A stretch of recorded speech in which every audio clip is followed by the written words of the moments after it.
அவையில் வீற்றிருக்கும் அன்பு உள்ளங்கள் அனைவருக்கும் எனது மனமார் நன்றியும் வணக்கத்தையும் தெரிவித்துக் கொண்டு எனது ஆசானான டி.எம். பாலமுருகன் அவர்களின் பொறுப்பாலும் பணிந்து என் பணியை துவங்குகின்றேன். முருகா முகுந்தமாள் மருகா முன்னவரா மூத்தவரா அனைவருக்கும் முதல்வராய் விளங்கும் கணபதிக்கு பின்பிறந்தவா முருகனே செந்தில் முதல்வனே மாயோன் மருகனே ஒரு கை முகன் தம்பியே உம்முடைய தண்டைக்கால் எப்பொழுதும் மறவாத நம்பியே வாழும் இக்குறிஞ்சில கொற்றவருக்கு மகளாய் பிறப்படுக்க வைத்தார். நம்பிக்கை மகளாய் பிறப்படுக்க வைத்து நற்தமிழ் மொழியால் அனைத்து மக்களும் என்னை செல்லமாக ஒவ்வொரு இல்லத்திலும் உள்ளவர்களின் உள்ளத்திலும் வள்ளி வள்ளி வள்ளி என பெயர் பெற செய்து பற்பல வல்லுநர்களிடம் கல்வி பயின்று கற்றவரிடத்திலும் என்னை பெற்றவரிடத்திலும் சுற்றவரிடத்திலும் பேரும் புகழும் பெற செய்த கந்த பெருமானுக்கு நன்றி சொல்லத்தான் வேண்டும். மேலும் இக்குறிஞ்சி நில கொற்றவனுக்கு மகளாய் பிறப்படுக்க வைத்து தத்தி தத்தி தாவி குதித்து விளையாடும் பிள்ளை பராயம் கடந்து துள்ளி திரியும் பள்ளி பருவத்தில் கூட என்னை யார் நகைக்காத வண்ணம் வள்ளி என பெயருக்கு தகுதார் போல் பெரியவர் முதல் என்னில் சிறியவர் வரை யாரையும் பகைக்காத வாழ்வு கொடுத்தபடி வேலவா உன் பாதம் தொட்டு என் பணியை துவங்குகின்றேன் சுவாமி.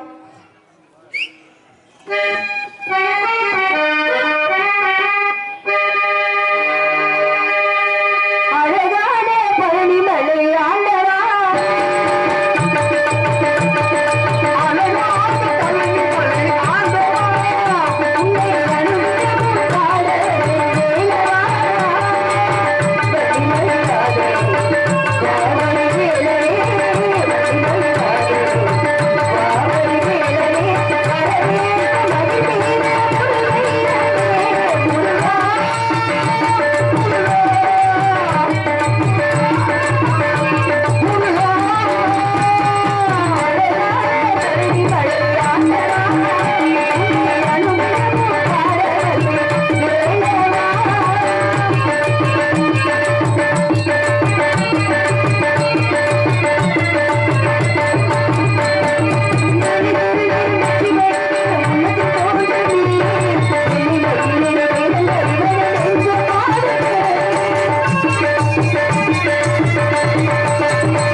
காரியம் துவங்கி இருந்தால் காவிய கதாநாயகியான அந்த திரிபுர சுந்தரியாய் அவதரித்து காளியாகும் நீலியாகும் திரு சூழியாகவும் இருக்கும் அந்த மீனாட்சி நரலை பெறுவோமா.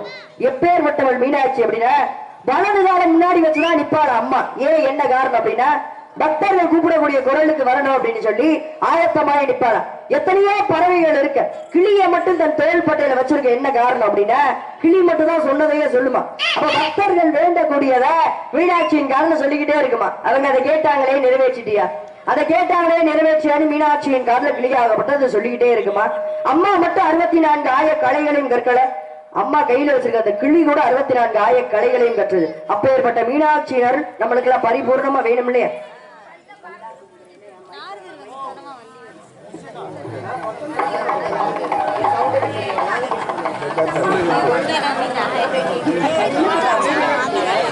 நல்லா இருக்கு. பல்லாக்கு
ஹலோ, எனது அருமை மாமா சீனா பொற்றாசு அவர்கள் நினைவாகவும் எனது அத்தை சித்தா நானும் எனது சகோதரி கோமதி சார்பாகவும் இந்த 101 ரூபாயை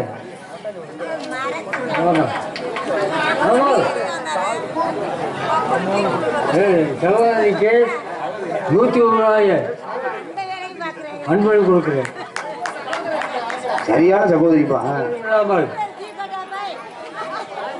64 வருஷம் ஆகுது இந்த ஊருக்கு வந்து. எனக்கு வயசு 75 வயசு.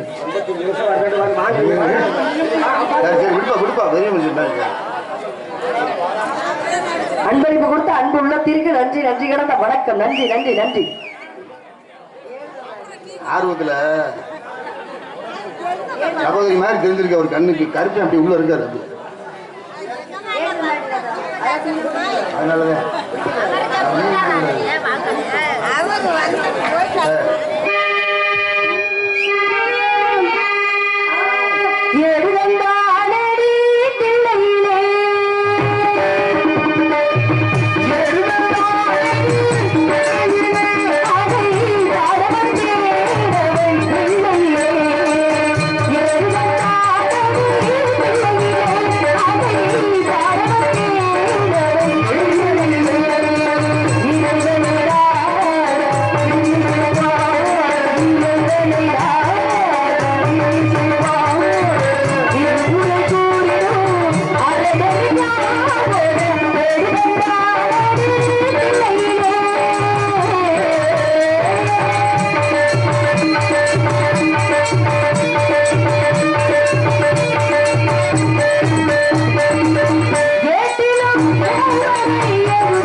கை தட்டிய ஒரு சில உள்ளங்களுக்கு நன்றி நன்றி கிடந்த வணக்கம் நன்றி.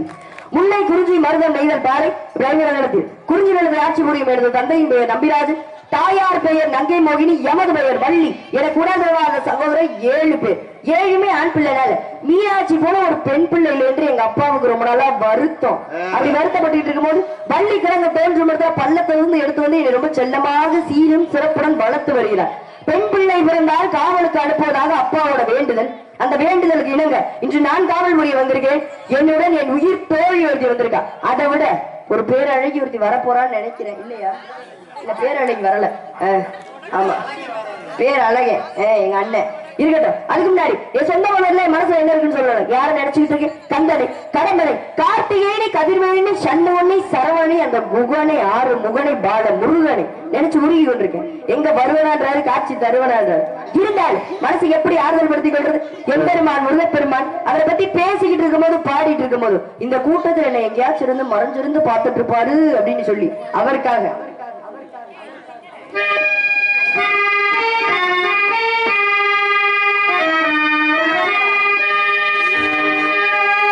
மறைந்திருந்து பார்க்கும் மருமகனே, மருமகனே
உள்ளங்களுக்கு ரொம்ப யோசிக்கிறீங்களே, கைதட்ட நன்றி, நன்றி கிடந்த வணக்கம். இந்த நேரத்துல கஷ்டம் அப்படின்னு வந்தாலே முதல்ல கேட்கிற கேள்வி என்ன அப்படின்னா, கலியுகத்துல தெய்வம் இருக்கா அப்படின்னு சொல்லிதான் முதல்ல கேட்போம். ஏன் என்ன காரணம் அப்படின்னா, நடக்கக்கூடிய அநியாயம் இங்கதான் நடக்குது. என்னென்ன தண்ணிய போட்டா என்ன அக்கிரமோ, என்னமோ தலையில முளைச்ச மாதிரி கொம்பு அப்படிலாம் நடந்துக்கிறோம் இல்லையா. தண்ணி அடிக்கிறது தப்பு இருக்கட்டும். அப்ப அந்த அட்டூழியங்கள்லாம் அப்படி நடக்கும்போது கடவுள் இருக்காரு அந்த உலகத்துல அப்படின்னு சொல்லி கேட்கிறவங்களுக்காக வருட வருடம் உண்மையா நடக்கிற ஒரு விஷயம் என்ன அப்படின்னா, திருச்செந்தூர்ல சூட சம்காரம் நடக்கும் இல்லையா. அதுக்கு முதல் நாள் போய் முருகப்பெருமான் வேல் நெடுங்கண்ணி அம்மன் கிட்ட போய் வேல் வாங்குவார். என்ன மரபு அப்படின்னா, சிக்கலில் வேல் வாங்கி செந்தூரில் சம்காரம் என்பது மரபு. அப்ப 5-6 நாளா மனுஷன் போராடுவாப்புல, ஒண்ணும் பண்ண முடியாது. அந்த வேல் நெடுங்கண்ணி அம்மன் கிட்ட போய் வேல் வாங்குவாரு. அதுக்கப்புறம் தான் சூர சம்காரம் நடக்கும் இருக்கு இல்லையா. அந்த வேல் நெடுங்கண்ணி அம்மன் கிட்ட போய் வேல் வாங்க போகும்போது முருகப்பெருமான் எந்த பதிஷ்டமும் இல்லாமதான் வேல் வாங்க போவாரு. ஆனா வேலை வாங்கினதுக்கு அப்புறம் முருகப்பெருமானோட செப்பு திருமேனியாகப்பட்டது வேர்த்து ஒழுகுமா. அது மூலவ சிலையா இருந்தா பரவாயில்ல, பிரதிஷ்டை பண்ணது, அதனால அந்த சிலை அப்படி இருக்குன்னு சொல்லலாம். ஆனா உற்சவர் சிலை வருட வேலை வாங்கினதுக்கு அப்புறம் வேர்த்து ஒழுகுமா. இதை விட என்ன வேணும்? கலியுகத்துல ஒரு தெய்வம் இருக்குன்னு சொல்லிட்டு அதெல்லாம் எந்த காரியம் செஞ்சாலும் நமக்குன்னு ஒரு வேலை கொடுத்தா நம்ம ஒரு பொறுப்பை எடுத்து நடத்துறோம் அப்படின்னா, அதுக்கு தலைமை தாங்குறோம் அப்படின்னா, ஒரு வேலை ஒரு தொழில் செய்யறோம் அப்படின்னா கடவுள் சாட்சியா இருப்பாரு அப்படின்னு சொல்லி பயந்து செய்யணும். அப்பதான் வாங்குற காசு உடம்புல ஒட்டும். அப்பதான் அந்த காசு நல்லதுக்கு பயன்படுத்துவோம் இருக்கு இல்லையா. நான் தலைவரா இருக்கேன், நான் அமைப்பாளரா இருக்கேன்னு பேசினா மட்டும் போதாது, அதை நடத்தக்கூடிய திறமை வேணும். திறமை இல்லாம வெட்டி பேச்சு வீண் பேச்சு பேசக்கூடாது இருக்கு இல்லையா. அந்த கலியுக வரதரை அந்த கார்த்திகேயனை நான் எப்படி எல்லாம் காதலிச்சுக்கிட்டு இருக்கேன் தெரியுமா? யாருக்கு தெரியும்? சொன்னா தானே தெரியும். நான் தானா?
நீங்க எல்லாம் எத்தனை வயசுல காதலிச்சீங்க?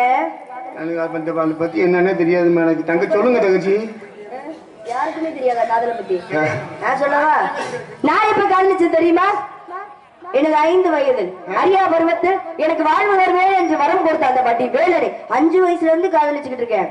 கனவுல வந்து சொல்லிட்டு போனாரு ஒன்னதான் கட்டுவேன்னு சொல்லி. ஆமா, கட்டுனா அவர்தான் கட்டுவேன், இல்லன்னா யார் ஊடையில வராங்களோ அவங்கள வெட்டுவேன். ஆமா, காதலிச்சுட்டேன். அதனால காதலிச்சா கரம் பிடிக்கணும், அவன் நல்லவா பார்த்து காதலிக்கணும். நான் காதலிக்கிற சாதாரணப்பட்டவரா? எப்பேற்பட்டவர்? எல்லாரும் கை பார்த்தோட கை வணங்க கூடியவர். அவ்வளவு பெரிய ஆளு. நான் சொல்றேன், போக தெரியும் யாருன்னு. இருக்கட்டும், அவரை பத்தி சொல்லும் போதெல்லாம், என் காதலை பத்தி சொல்லும் போது வெற்றி வெற்றி என்று கோயில் மணி எனக்கு கேட்கிறது. உங்களுக்கு எல்லாம் கேட்கிறதா?